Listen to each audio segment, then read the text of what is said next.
কোরবানি আর আকিকা এ দুটো একসাথে দেওয়া যাবে কিনা, এটা ভিন্ন দেশে কোরবানি করা যাবে কিনা, কোরবানির গোশত 3 দিনে বেশি রাখা জায়েজ আছে কিনা, কোরবানির গোশত শুকায়া রাখা জায়েজ আছে কিনা, যে কোরবানির সুন্নাহ পদ্ধতি কি, কোন দিকে ফিরে জবাই করতে হবে, হাজী সাহেবদের জন্য দেশে কোরবানি করা জরুরি কিনা, বিয়ের অলিমার গোশত সংগ্রহের জন্য কোরবানি করা জায়েজ আছে কিনা, কোরবানির ভাগীদারদের নাম জপা কোরবানির পরে এটা জরুরি কিনা, পশুর জান যাওয়ার আগে কি চামড়া ছিলা জায়েজ আছে, উত্তর ভিন্ন দেশে কোরবানি করলে কোন সময়ের দিকে খেয়াল করে কোরবানি করবে। কথার কথা চলুন তাহলে আর বিলম্ব না করি, ইতিমধ্যে যে সমস্ত প্রশ্ন আমাদের কাছে এসে পৌঁছেছে সেগুলোর উত্তর দেওয়ার পালে আমরা প্রবেশ করি। হাজী সাহেবদের জন্য দেশে কোরবানি করা জরুরি কিনা, যারা হজ করতে আসছেন তারা দেশে তাদের পক্ষ থেকে কোরবানি দিতে হবে কিনা, উত্তর হলো না।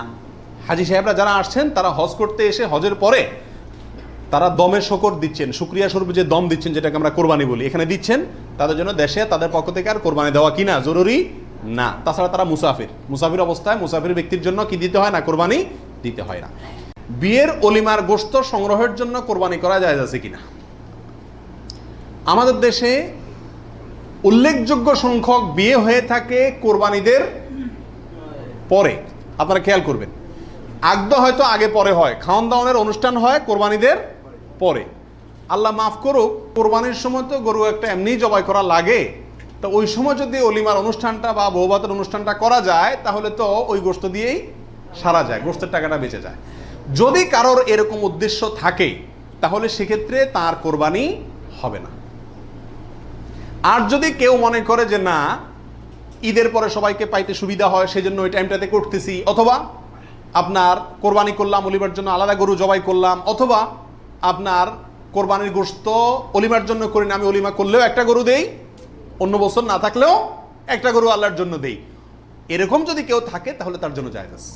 আর তা না হলে এই কোরবানির গোশত দিয়ে অলিমা সারা, অনুষ্ঠান সারা, এটা যদি ওই উদ্দেশ্যে করে তাহলে সেক্ষেত্রে এটা কোরবানি হবে না, বরং এটা এক ধরনের তামাশা হবে কোরবানির নামে। তো কোরবানির ভাগীদারদের নাম জপা কোরবানির পরে এটা জরুরি কিনা, আপনারা দেখবেন ভাগীদারে কোরবানি যদি দেয় তার লিস্ট লিখতে লিখতে অবস্থা খারাপ হয়ে যায়, এবং যিনি কোরবানির পশু জবাই করেন ওই হুজুর নাম নিতে নিতে অবস্থা খারাপ, আল্লাহর নামে এতবার নেয় কিনা সন্দেহ, এতবার ওই ভাগীদারদের নাম নেয়, কারণ ভালো করে নাম নিলে টাকা পাওয়াও, কোরবানি জবাইয়ের টাকা পাওয়াও কঠিন হয়ে যাবে।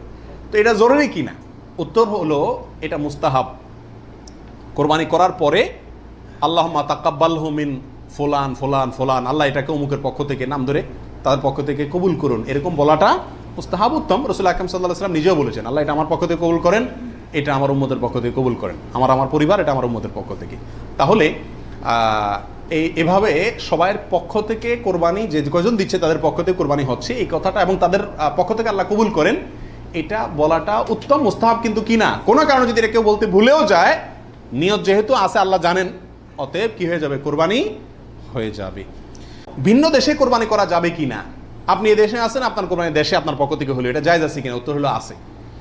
এটা কোনো কোনো ক্ষেত্রে উত্তম হয় যদি আপনার উদ্দেশ্য হয় এমন যে ওখানে আরো বেশি অভাবী মানুষ আছে, আমি তাদেরকে গোশত দেব, কিন্তু সবসময় এটা হওয়া উচিত না। প্রবাসীরা যেখানে আছেন সেখানেও কোরবানির কালচার চালু করা উচিত। আমার জানা মতে প্রবাসী যারা আছেন, লক্ষ লক্ষ প্রবাসী, সবাই কোরবানি দেওয়ার সামর্থ্য আছে, এদের 10% লোকও এখানে কোরবানি দেয় না, কারণ কোরবানি দিলে আমার গোশত খাবে কে, দান্দা হলো গোশতের দিকে। এটা সব যদি মনে করে তাহলে তো যেখানে থাকি সেখানেই দেওয়া উচিত, এটা হলো মূল বিধান। অন্য জায়গায় আপনি দিবেন যদি সেখানে দিলে বেশি সওয়াব হয়। অবশ্যই গ্রামে আমাদের দেশে গরিব বেশি, সেই হিসাবে সেখানে গোশত দিলাম, সেই নিয়তে দিলেন, ঠিক আছে, কিন্তু আপনি এই নিয়তে দেন যে আমি এখানে গোশত যদি কোরবানি দেই তাহলে গোশত সব হাতে বুতে খাইব, আমার পরিবারের লোকজন তো পাইবো না, এই নিয়ত যদি হয় তাহলে সেটা কিন্তু অন্যায় এবং ভুল।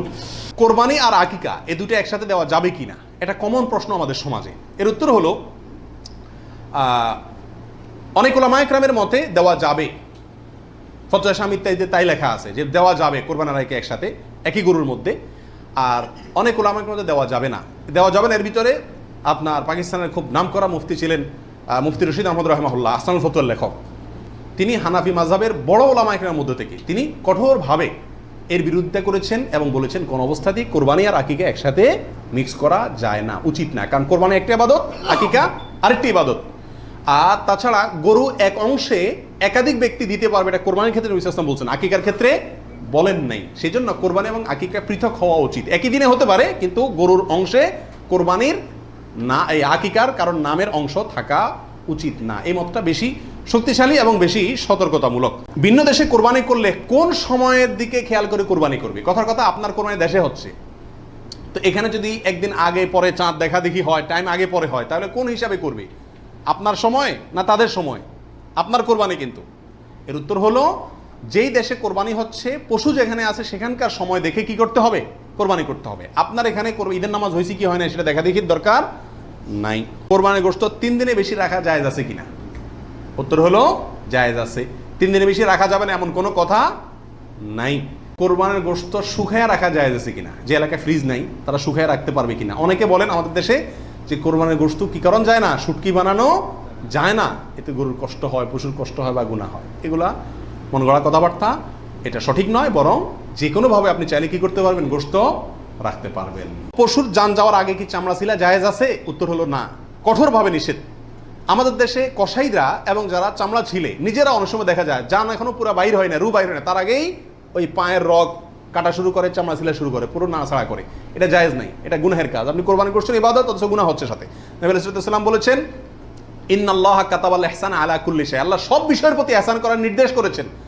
অতএব ফাইদা কাতালতুম ফাআহসিনুল কিতলাতা ওয়া ইযা যাবাহতুম ফাআহসিনুজ যাবিহাতা, তোমরা যখন কোনো পশুকে জবাই করবে তখন এই পশুর প্রতি রহম করিও, ভালো করে ধারটা দিয়ে নিবে। নবী সাল্লাল্লাহু আলাইহি ওয়াসাল্লাম বলছেন, যাতে করে তার রু বের হইতে কষ্ট না হয়। সেখানে জীবিত অবস্থায় এখনো মরে নাই, আপনি চামড়া ছিলা শুরু করে দিলেন, এটা খুবই অন্যায় এবং জুলুম। কোনো পশু কষাই যদি করে তাকে থামাই দিবেন যে রু যেতে দাও, তারপরে হাত দাও।